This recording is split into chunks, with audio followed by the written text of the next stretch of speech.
As 2022 comes to a close, we reflect on the historic headlines from this year and the big stories coming up next year. This is Washington Week. Corporate funding is provided by Consumer Cellular. Additional funding is provided by Koo and Patricia Ewan through the Ewan Foundation, committed to bridging cultural differences in our communities. Sandra and Carl DeLay Magnuson, Rose Herschel and Andy Shreves, Robert and Susan Rosenbaum, the Corporation for Public Broadcasting, and by contributions to your PBS station from viewers like you. Thank you. Once again from Washington, moderator Yamiche Alcindor. Good evening and welcome to Washington Week. This year, 2022, was filled with remarkable changes and historic moments. There were the surprising midterm election results, the Supreme Court decision overturning Roe v. Wade, historic inflation and gas prices, tragic mass shootings, and Russia's invasion of Ukraine. And we know in 2023, here in Washington, there will be much to cover as we enter a year of divided government. So tonight, we have a special edition of the show. We have 4 newsroom leaders from the nation's top media outlets here to talk about reporting in 2022 and in 2023. With me here at the table, Elisabeth Bumille. She is the assistant managing editor and the Washington bureau chief at the New York Times. Finn Gomez is the political director for CBS News. Terence Samuel is the vice president and executive editor at NPR, and Vanessa Williams, she is the deputy national politics editor at the Washington Post. So we should, of course, just jump right in. Let's start with the balance of power in Washington in 2023. The midterms left the Democrats with a slim majority in the Senate, and in the House, Republicans have their own slim majority and the Speaker's gavel. Here's Republican Minority Leader Kevin McCarthy, who is expected, though he doesn't have the votes just yet, to become Speaker after the November elections. I'm proud to announce the era of one-party Democrat rule in Washington is over. Washington now has a check and balance, and this new Republican leadership team is ready to get to work to put America back on the right track. And here's Senate Majority Leader Chuck Schumer speaking after Democrat Raphael Warnock's victory in the Georgia Senate race, but that was before Kyrsten Sinema of Arizona announced she was leaving the Democratic Party to become an independent. It's the first time since 1934 that every incumbent of the party in power won. The practical effects of the 51-seat majority, it's big, it's significant. We can breathe a sigh of relief. We can breathe a sigh of relief. That's what the Democrats are saying, Vanessa. What are your big takeaways from covering politics this year as a newsroom leader? And what challenges, as well as what lessons do you think you're taking into 2023, of course, at the Washington Post? Thanks, Yamiche. Glad to be here with you. Well, of course, one of the big stories for me was the race in Georgia that gave the Democrats that 51st seat, only to see that that victory squashed a little bit by Senator Sinema's decision. But I think that was an important story, as well as just in general. I think it was one of the takeaways for me was how we almost blew it in that journalism, political journalists in general, started out thinking that Democrats had the edge. Then there was this radical wild switch to no, they're going to lose. And I think we kind of lost our way in that we stopped listening to voters and started paying too much attention to pundits. So I think that was one of the lessons we took away, is we have to really continue to work hard at striking that balance. And you talked to our producers, Vanessa, about this idea that we have to focus on voting blocks and making sure that we're paying attention to people, including African Americans and Latinos and women. Talk a little bit about that. Well, I think that was very important, and I think you could see it in different places. One of the races that I focused on with my team was Georgia, and I do think that Black voters were very intentional, very focused in a way that I think people didn't expect. Elisabeth, your team did a really good story that I liked toward the end about how Black voters felt about this historic race that featured 2 Black candidates, one of which, though, they were concerned about his viability, his credibility. We did a version of that earlier in the cycle, but I do think that was, again, a wake-up call that we shouldn't always listen to the same voters, that other voters bring other perspectives and can make just like make a lot of people basically think about sort of how we're covering all of these races. So it's really important. I should say I'm loving this because you have the Washington Post on saying that the New York Times is doing a good job. We have to pause for a minute there because I was working at the New York Times at one point, so I'm going to take that, Vanessa, and take that as a personal sort of way to really be proud of the fact that the New York Times is doing all this great work. Thank you. We appreciate that. The Washington Post and the New York Times, as you know, we're the most intense competitors ever. Yes, and it continues. It's been going on for decades and decades and decades. Absolutely. And continues till this minute. Yeah, and when you're thinking about that, what was your North Star at the New York Times, especially when you think about the fact that you were covering not only, of course, the politics and all of the sort of voting issues that Vanessa was talking about, but also you had people who were outright lying with election deniers, some of them echoing the language of former President Trump. What's the North Star at the New York Times? The biggest challenge for us in the past year has been covering basically two presidents simultaneously. We thought that after 2020, after President Trump was gone from the landscape, and of course we were wrong. He kind of was quiet for the first year, but he came roaring back in this past year because of the Trump investigations. The January 6th investigation, the January 6th committee morphed into the Justice Department investigation. We now have the documents investigation. The Washington Post gave us a run for our money on that investigation, and now it looks like we're going to have an IRS investigation. So that has been the biggest challenge for us. He is a former president. I think we started out saying we don't have to pay that much attention to him. We don't normally pay attention to former presidents, but because of the investigations and because he's now running for re-election, he's become a force we have to reckon with at the same time that we're covering the current president. So that was the challenge for us. When he was president, it was always, especially towards the end of his term, we always had this question when he would tweet or lie. It was always, do we ignore him or do we call him on it? Yeah. And it continues now, basically. But we don't ignore the investigations, obviously. And Finn, we covered former President Trump together when you were a lowly White House producer. Now, of course, you're a big boss, where you're on the Newsroom leaders team. But I wonder, when you think about sort of TV and the way that you have to cover breaking news coverage, that means you're making real-time decisions in a way that maybe print reporters have a little bit of time to balance and to think back. What's the approach at CBS when you think about all that you had to deal with in the midterms? What was guiding your coverage, do you think? I think it's always about, frankly, truth. Like, and if we're talking about former President Donald Trump, for us, by the way, Terence, when he was tweeting, I think Yamiche and I can both confirm that caused a lot of anxiety, and that would change the headlines, especially right before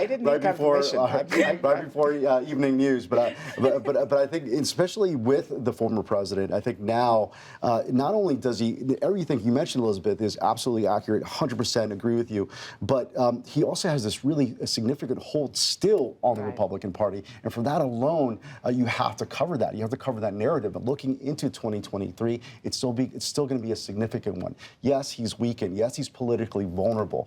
We've covered him a long time, Yamiche, and I would go back to 2015 where we've seen this sort of weakened state for the former president. But he still has about 30% of that hold on the Republican Party, and for that alone, it's significant.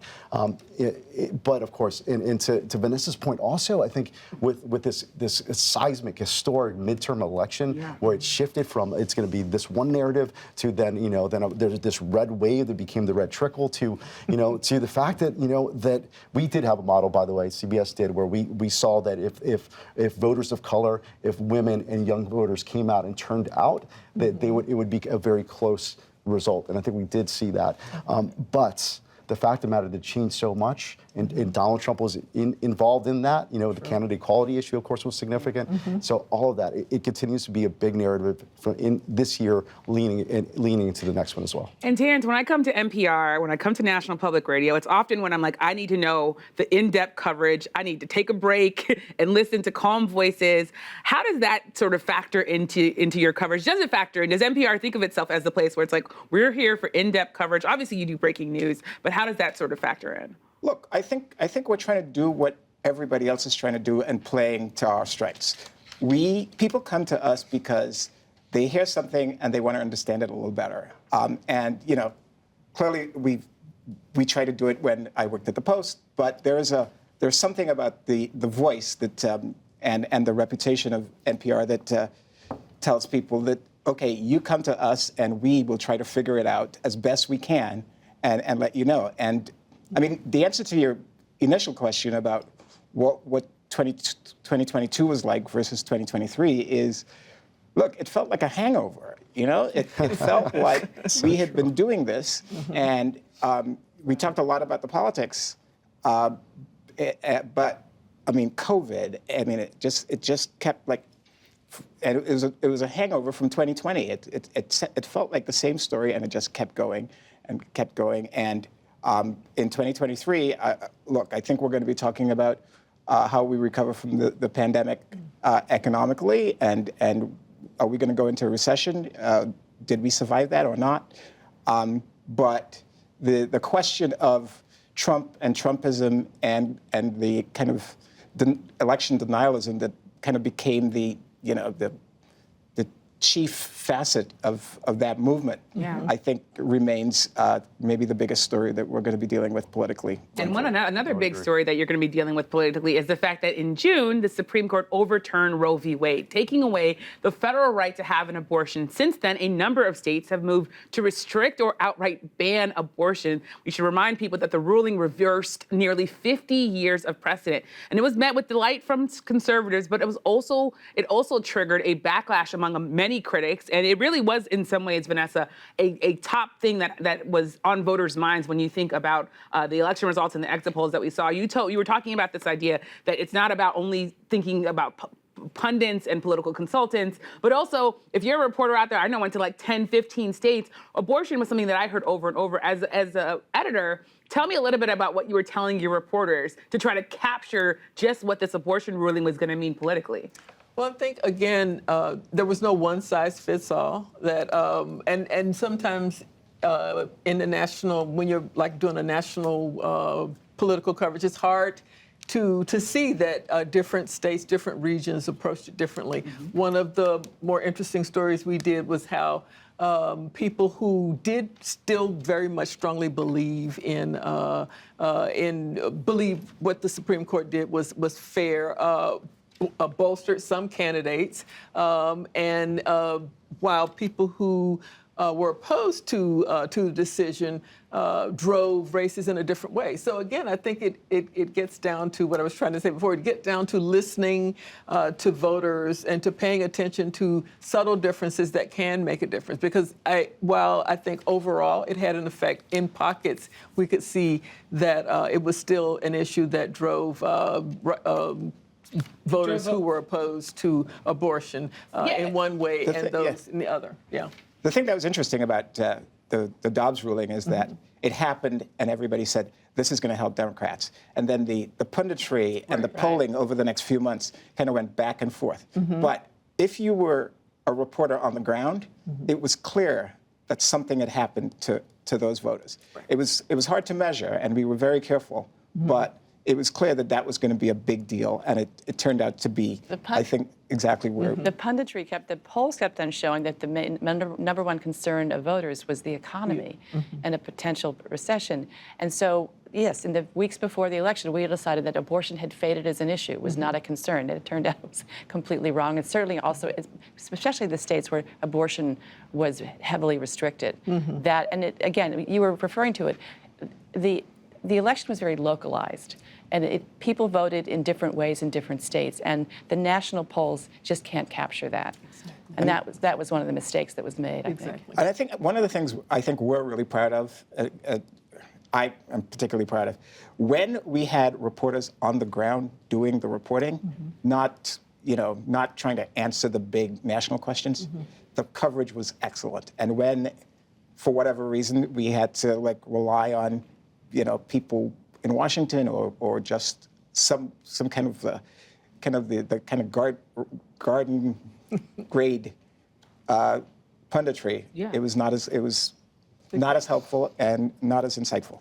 Yeah, and I will say, because there were so many things that going on, I want to also, because we sort of have to have a conversation this year about the January 6th committee. They held public meetings, they had a detailed report that was released, and then also for the first time in history, there was a congressional committee that referred criminal charges against a former president, in this case, Donald Trump, of course, to the Justice Department. So here's how Liz Cheney, the vice chair of the committee, a Republican, said the former president's role, what she said about the former president's role in the insurrection. No man who would behave that way at that moment in time can ever serve in any position of authority in our nation again.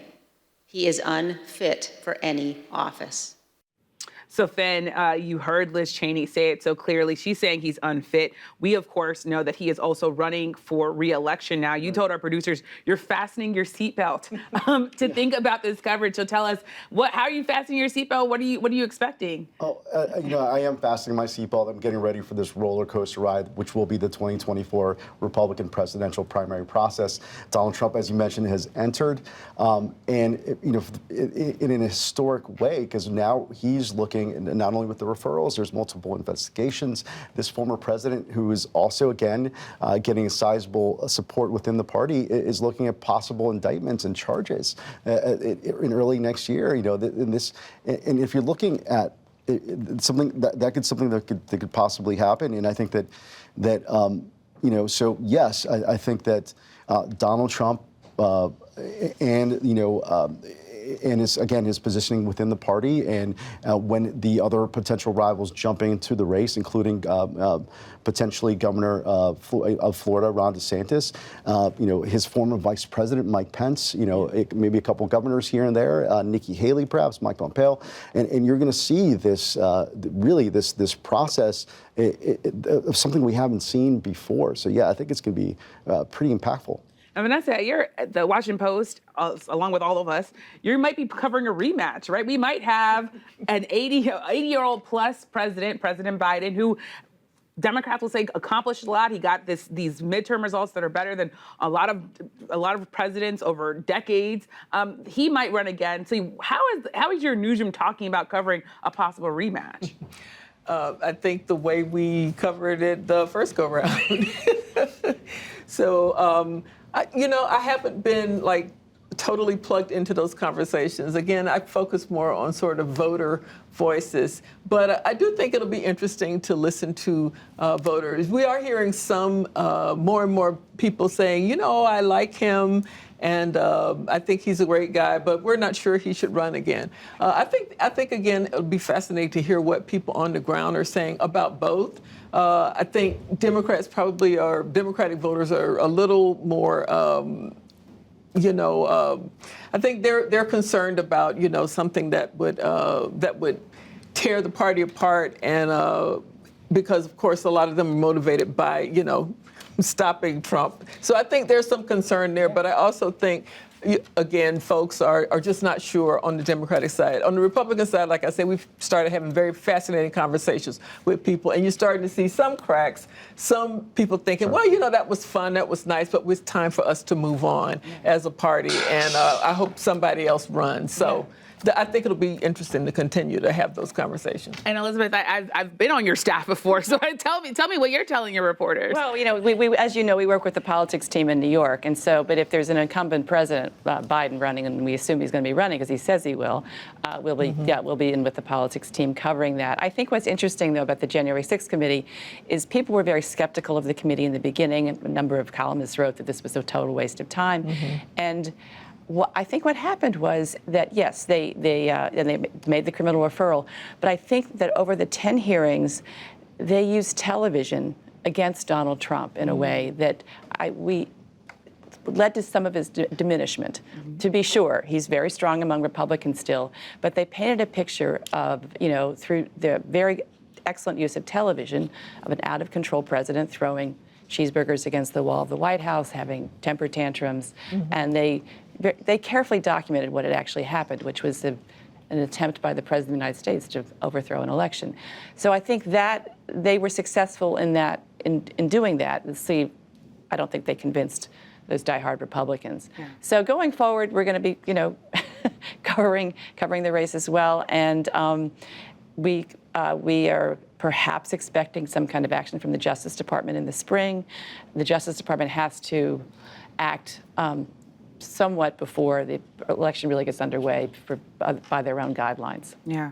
And another big story as we're thinking about this year, Terence, is gun violence. There were over 600 mass shootings.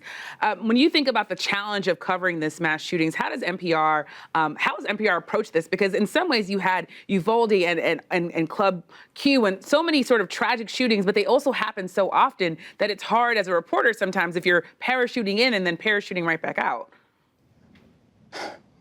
Uvalde, Club Q, Buffalo, Chesapeake, Virginia. I mean, it goes on and on. That story feels completely beyond comprehension. And we just keep going and asking ourselves, how do we do this better? We worry a lot about the people doing it because in some cases, we had reporters go from one to the other, and it's exhausting. I am not buckling my seatbelt because I'm just ready for surprising things to happen on the political front, but it would be really great if somehow we're surprised by fewer gun violence incidents next year. But. And it's not just the mass shootings, but increasingly it seems like weekends in big cities. The shootings that have occurred in Atlanta have just been horrifying. Teenagers gunned down at entertainment venues or just sort of hanging out as teenagers do. Shootings in D.C. even have been a club, a nice club closed down, fled its neighborhood because of violence, street violence. So that's also, I think, concerning. It'll be interesting to see how it plays into the political campaigns because I think there was some frustration on the part of voters last in the midterms that it's used. Just sort of as a wedge issue, and that neither side is really doing a good job of trying to help. I mean, 10 years after Sandy Hook, and here we are having the exact same conversation. And every time there's a horrible mass shooting, we get asked in Washington by the editors in New York, what is Congress going to do? And we always say nothing. And we have the same conversation over and over again, and it's hard to cover. It is. It's very hard to cover, and it's something that I definitely think about as I think about next year. And Finn, I want to go to you for really our last topic. I was struck by the fact that as we were building this and thinking about this show, that we had so many diverse people to choose from. So I wonder, when you think about being a newsroom leader, how has diversity impacted your newsroom and the value of it when we think about not only covering sort of racial issues, but also when you think about covering mass shootings or covering democracy, having diverse voices, covering immigration? What are your thoughts? Well, I think it's an important component of coverage in terms of, like, with Uvalde, for example, we had bilingual reporters who were there and were speaking to the victims and the victims' families in Spanish and in English, which I think is really important. Important to have that type of ability, but also that sort of perspective when you cover these sort of stories and these type of stories. I think just overall, it's very important. Representation is very important, especially in political coverage. I think political journalists as a whole, the press corps has to look like the country that it covers. And last 30 seconds to you, Elisabeth. You have a diverse team in D.C., but I wonder if you could just talk a little bit about the importance of that, especially just in covering the news accurately. Yeah, I'm very proud of the changing picture of the Washington Bureau. You were there. It's changed since you've been there. It's younger. It's way more diverse, more women. So I'm very proud of that. And I just think I agree with you. You need a team that looks like America to bring different voices to the table. And by the way, diverse voices are very diverse themselves. There's not a monolithic view here, and it really helps our conversations. It helps our coverage, especially out in the country politically. And you get a lot of different kinds of stories from reporters who have roots in different communities. You get stories that otherwise we wouldn't cover. I can think of Erica Green, the kind of stuff she's done. 5 seconds, but go ahead. I think if you look at all the stories we talked about, we can't cover it without diverse voices. such a good ending point to have, that we need diversity. It's not sort of doing someone a favor to hire them. It is making sure that our newsrooms are accurate to cover all the things that we just talked about. Well, we'll have to leave it there for now. Thank you so much to our panel for joining us, for sharing your insights. Always nice to meet the bosses. And be sure to tune in to PBS News Weekend for a look back at the people, issues, and places that made headlines in 2022. And finally, I want to wish all of our viewers a Happy New Year. I hope you get to spend some time resting and with those you love most. Good night from Washington.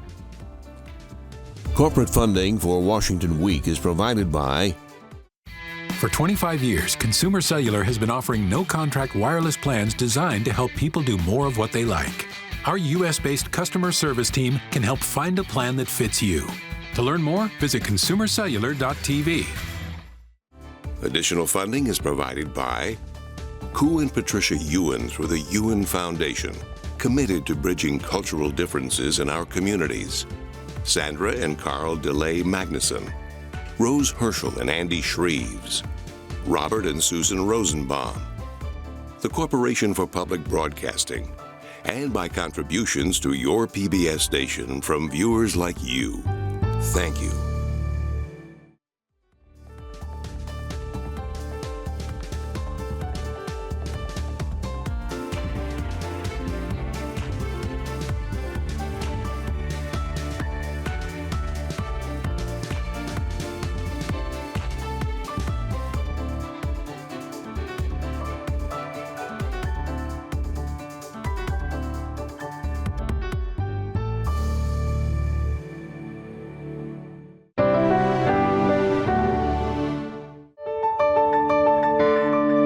You're watching PBS.